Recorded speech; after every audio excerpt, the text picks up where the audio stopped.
Free agency is set to begin for the Chicago Bulls and all NBA teams later today. So the question for today's episode is how will or should the Chicago Bulls approach NBA free agency? We're going to talk about that. And I know that the draft has came and gone, but Bleacher Report has crowned the Chicago Bulls winners. And I got a little bit something to say about that. Y'all know before we talk about it and break it all down, though, you got to hear the music first.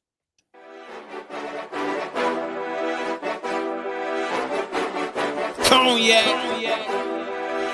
gang.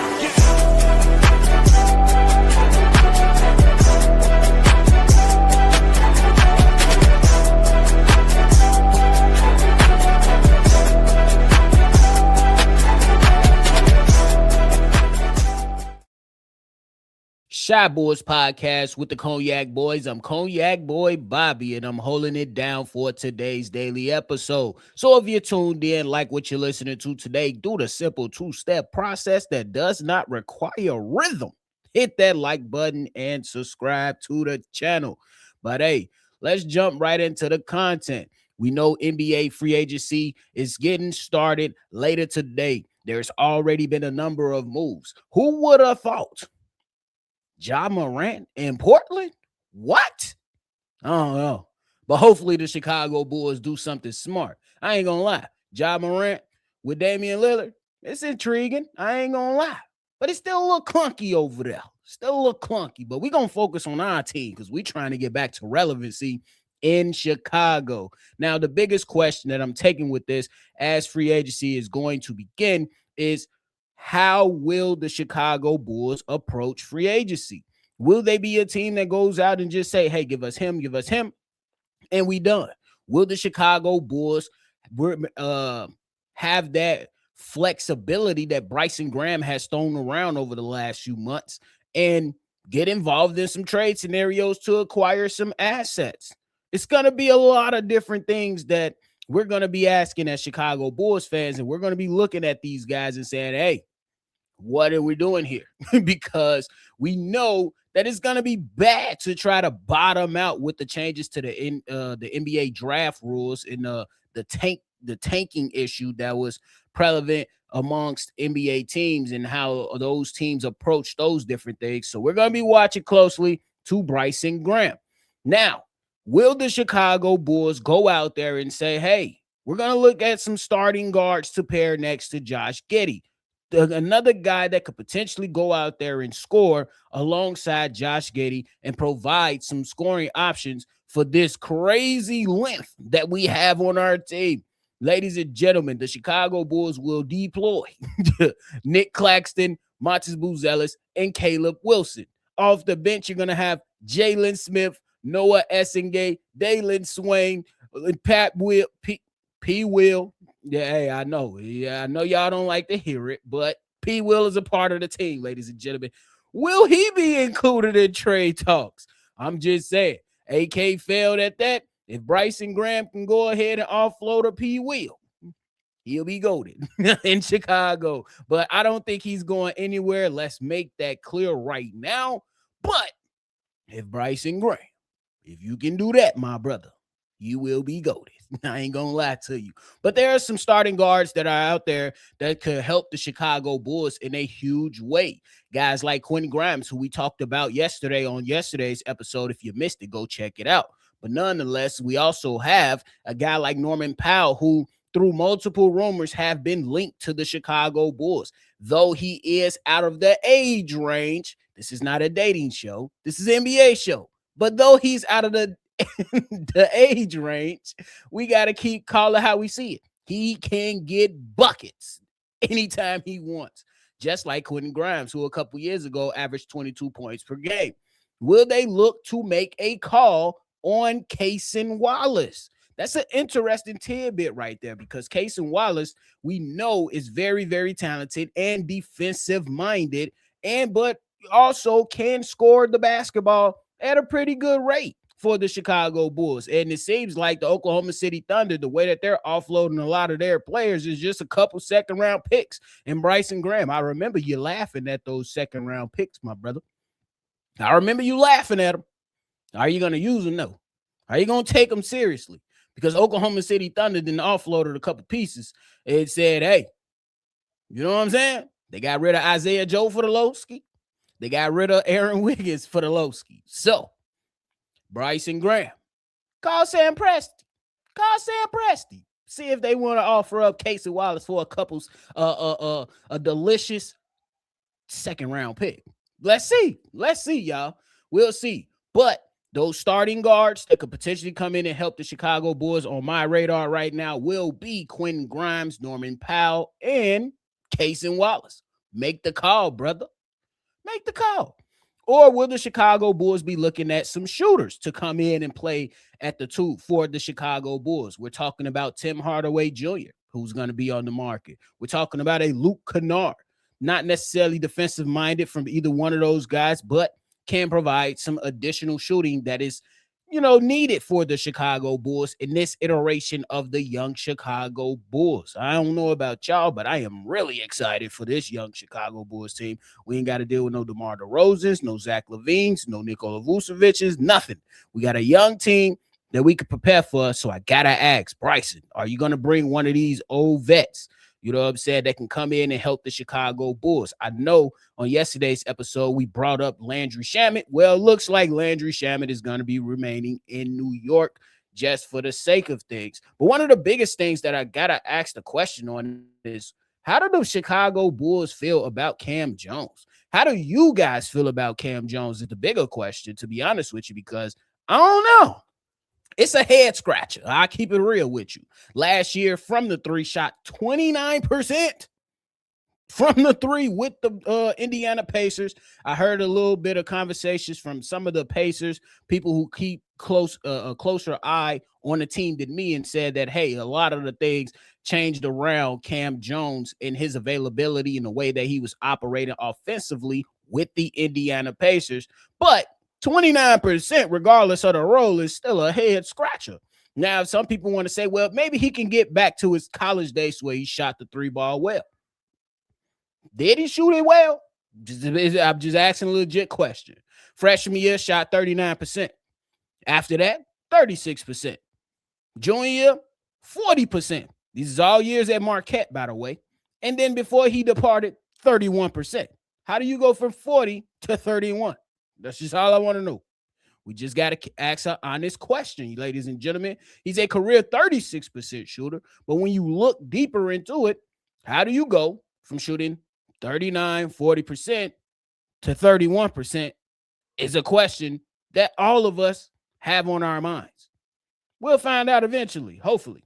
But then some big man that I have on the docket for the Chicago Bulls is going to be Jock Landale and Mitchell Robinson. Mitchell Robinson, it looks like he's not going to be returning to the New York Knicks. So we're going to be trying to figure it out for ourselves to try to see if this guy can come in and give us a solid 15 minutes. I still think that the Chicago Bulls, the way that the NBA is heading, that you need bigs. It's the Wembanyama effect is what I'm calling it. We know back then that guys in NBA organizations were just drafting big men for the sake of being a big man. Like if you were 7'2", you getting drafted regardless. So with guys like Wemby, with teams like OKC now with Mara, Hardenstein, and Chet, you need some length out there. And that's just not even considering what can go on in the East as well, with some of these teams getting ready to posture themselves to make some moves. Now, if you're looking at the situation with the Chicago Bulls, Mitchell Robinson is pretty much out of the age limit. He's out of the dating range. But nonetheless, we got to see if we can get some backup help up in here for the bigs to where we can, deploy a wall when we go up against certain teams. Miami is going to be a big team with Giannis Antetokounmpo and Bam Adebayo. We're going to have to be posturing ourselves, not just for the sake of development, but for the sake of playing good basketball. I think that's very, very important. So we'll see what happens with that. Like I said, we have some different ways that we can approach this. We talked about some starting guards like Quentin Grimes, Norman Powell, and potentially making a call to Casey Wallace. We talk about some shooters like Tim Hardaway Jr., Luke Kennard. Will we make that move? And then we also talked about some big men today in Jock Landale and Mitchell Robinson. I prefer Jock Landale, just to keep it a buck with you. But we'll see how the Chicago Bulls feel about all of this and how they will approach this. I don't expect a crazy amount of spending to happen for the Chicago Bulls because I believe they're going to try to maintain that flexibility. I'm going to be real with that. I see maybe one or two deals being made, and then the Chicago Bulls still have some of that flexibility. Now, it could be a bit contradictory when we think about it, because if you're going after Norman Powell, you're gonna give up majority of that salary cap.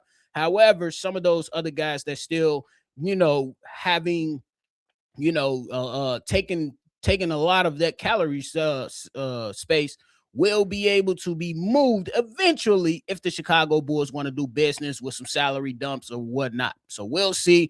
It's a number of ways that they could do this. You let me know your approach to NBA free agency, which starts later today. If anything pop off, myself and CDubb or one or the other will be on live, breaking it all down and giving you the latest around your Chicago Bulls. So tune in. Now, before we get up out of here, we got to talk about the Chicago Bulls being crowned winners of the draft. Not the winner, but a winner. You know what I'm saying? Let's make that clear. Now, this was done by Bleacher Report, and Dan Favale, I hope I said his name right. Excuse me, my guy. Try to be clean with that. But according to Bleacher Report, the Chicago Bulls should be viewed as winners of the NBA draft. And he went on to say this, and I'm just paraphrasing here. I'm picking pieces of it because I don't feel like reading you all an essay. So if you want to check it out, it is on Bleacher Report. But Dan went on to say this: exit in the first round with Caleb Wilson at 4 and Dalen Swain at 15 is tremendous business for the Chicago Bulls. Still, between Wilson, Swain, in the decision to pick up Nicholas Claxton for nothing other than cap space, Chicago is forging a clear identity under Senior Vice President Bryson Graham. Add in Montes Buzelis and even Leonard Miller, and this team is going to be long, switchable, and disruptive. And I agree with you, Dan. Dan the man. Every Dan I know, somebody, if you a good Dan out there, somebody always call you Dan the man. For the bad Dans, you don't get that. You don't get that type of recognition. But shout out to the good Dans out there, because when you got a good Dan that you communicate with and interact with, you get called Dan the man. So Dan, for this one, just for the sake of this discussion, you're going to be called Dan the man, because that is a great way to view the Chicago Bulls draft. And I see that, like I said, fans, we're going to have our minds made up. And because we have a closer eye on this, but from the outside looking in, I don't know if Dan is a Bulls fan, but this makes total sense. You go out there and you get Nick Claxton for basically nothing. And if there's somebody complaining about that, I don't know why you complaining about the addition of Nick Claxton. You want to go out there and look at, say, he's been declining. Okay, so what? But maybe there could be a evolution of him taking steps back forward under the tutelage of a Tiago Splitter. We shall see. Let the games be played. We know the Brooklyn Nets were in way more trouble than the Chicago Bulls. They drafted like 4 or 5 people a year prior, and they were still dumpster juice out the wazoo. Right? Let's call it a buck. But I think that when you look at this draft and you go and get a guy with a super high ceiling in Caleb Wilson, it's a dub. And then you go get a guy in Dalen Swain, who most of us, let's keep it real. I'm going to keep it real with myself. We really wanted Cam Carr. Like, let's keep it real. But when we draw back and take a step back and look at Bryson Graham and the way that he put all this together, and you go and take the time to formulate your own opinion about Dalen Swain, you say, damn, this is a good basketball player. And then you listen to him talk and say, yeah, before I had my growth spurt, I really played guard. And I'm like, oh, shit. That's why you can handle like that. That's why you can go to Texas and lead that team in 4 statistical categories. What? Absolutely. I'm intrigued, and my bad for counting you out, brother. My bad. For real. And if you still upset about it, get over it. Have an icy and call it a day. It's okay. Calm down. Cam Carr is no longer. It's Dalen Swain's time. So I think that a lot of those things that for the sake of the draft and how this is going to help propel the team into taking the appropriate steps to move forward, it has me really, really excited. And I think you all should be excited as well. Like, when it's time to critique the team, it'll be during the season. If we like, man, Dalen Swain, he keep making bonehead plays. All fair game. Caleb Wilson, what you doing out there, bro? You ain't even hitting that three. Or you ain't being as aggressive as I need you to be tonight. All fair game. But today, we get to say the Chicago Bulls are in a good place. They had a good draft. They are winners of this draft. And I don't know about you all, but once July hit and CDubb is getting ready to live call these summer league games, I don't know what y'all gonna be doing. I'm gonna be right here. I'm gonna have me my beverages. Yeah, beverages. Not one beverage, beverages. And I'm gonna be watching this Chicago Bulls team during summer league, excited as hell. So if you still want to be negative Nancy, if you still want to be petty Pete, I don't know what to tell you. You need to get a little bit more happy around the Chicago Bulls. That does not mean we're going to go out there and say that we're going to win championships in 2027. No. But we should be happy that the Chicago Bulls have now drank from the fountain of youth, and we rolling with it. Think about what we have on this team. You got you a Josh Giddey. You got you a Montes Buzelis. You got you a Caleb Wilson. You got you a Dalen Swain. You got vets, Trey Jones. You know what I'm saying? We still got to deal with P. Will. But nonetheless, this is exciting times for Chicago, and Bryson Graham has gotten off to a solid, good start. Good start. Let's see how he cleans up on free agency, and let's see how we're going to go into summer league and then eventually training camp and so on and so forth. But hey, y'all let me know how y'all feeling. The Chicago Bulls are absolutely winners of this draft, and they have been winners of the offseason so far. So far. We'll see what happens during free agency, man. We'll see what happens during free agency. But hey, that is it for me today, ladies and gentlemen. I appreciate y'all for tuning in to another episode of Shy Bulls Podcast. Before you get up out of here, make sure you hit that like button, subscribe to the channel, and hit that notification bell as well. As CDubb said, punch that mug. Punch that subscribe button. Don't miss out on the latest from your Chicago Bulls, man. But hey, that is it. I appreciate y'all. Make sure you always see red, and y'all already know I'm going to catch y'all on the next one for sure. Peace. Cognac. Gang.